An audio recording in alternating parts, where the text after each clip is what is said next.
Seorang operator merupakan ujung tombak sebuah perguruan tinggi. Dari tangan operatorlah keberlangsungan sebuah perguruan tinggi tetap terjaga. Ada banyak sekali cerita operator yang begitu mengharukan, salah satunya tentang operator yang pernah diberhentikan, tetapi kini jadi yang paling dibutuhkan.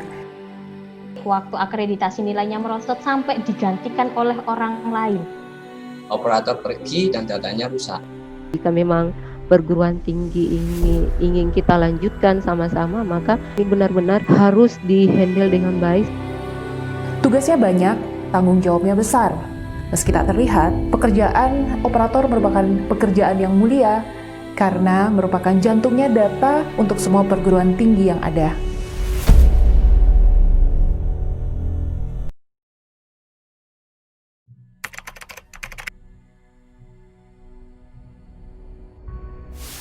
Sejak tahun 2004 kalau nggak salah ya. Jadi sama sekali kami belum tahu apa sih PDDikti, apa sih EMIS gitu. Ikut alur saja, begitu ada pelatihan kami ikut. Masa saya itu pas tahun 2008. Kami belum mengenal yang namanya feeder seperti sekarang, menggunakan layar biru. Dari sana kami mengolah datanya menggunakan Excel dulu dari database-nya. Jadi kebetulan kami ini kan kampus baru ya, belum ada lulusan waktu itu, jadi benar-benar sistem itu belum terbangun. Dulu memang internet tidak masuk di kampus kami, jadi kita harus pergi ke warnet dan sebagainya. Akhirnya kita kontak dengan provider dan sebagainya, pantang pulang sebelum tumbang. Kalau teman-teman misalnya itu pantang pulang sebelum valid atau pantang pulang sebelum tumbang, kalau saya bawa pulang kerjaan.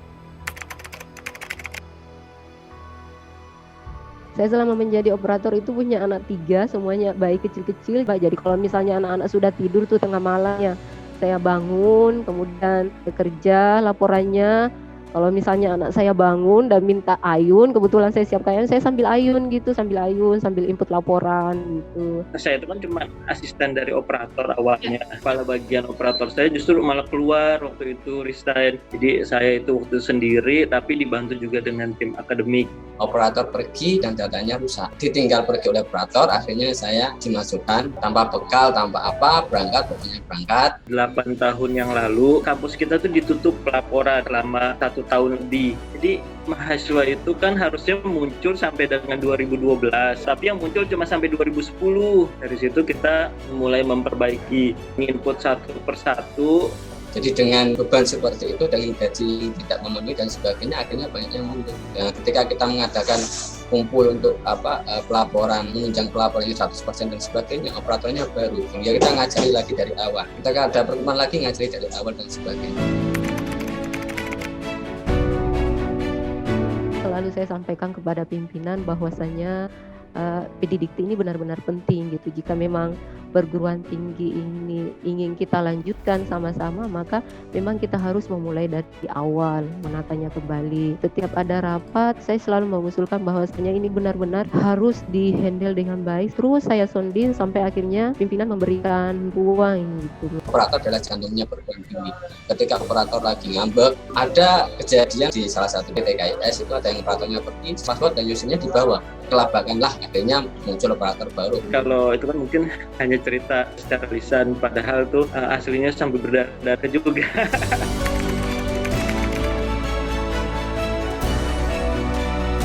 Tapi alhamdulillah sekarang udah 100% dari kampus kita sampai dengan 2020. Teman-teman operator lain juga ya, kalau sekarang masih ada kendala ya mudah-mudahan cepat diselesaikan lah. Saya sering ketika bilang ke teman-teman nggak usah mikir gaji ya, relasi kan lebih penting karena kita tidak hidup di sini terus gitu. Intinya bagaimana tim itu solid bekerja sama. Kerjasamanya bukan dari segi satu institusi saja kalau menurut saya, Bu. Lintas institusi. Intinya selalu kompak dan jangan diulur-ulur waktu untuk pelaporan. Nah, saya mau memberikan inspirasi kepada teman-teman kalau kita melangkah dari bawah, sehingga nanti ketika kita jadi ketua bisa mengerti beban dari operator itu sendiri dan tidak semena-mena harus valid dan sebagainya. Ini saya butuh orang, saya sudah tidak kuat lagi. Kami komunikasikan bersama dengan bagian akademik waktu itu, kami mendapatkan informasi ada Sepima misalnya provider gitu.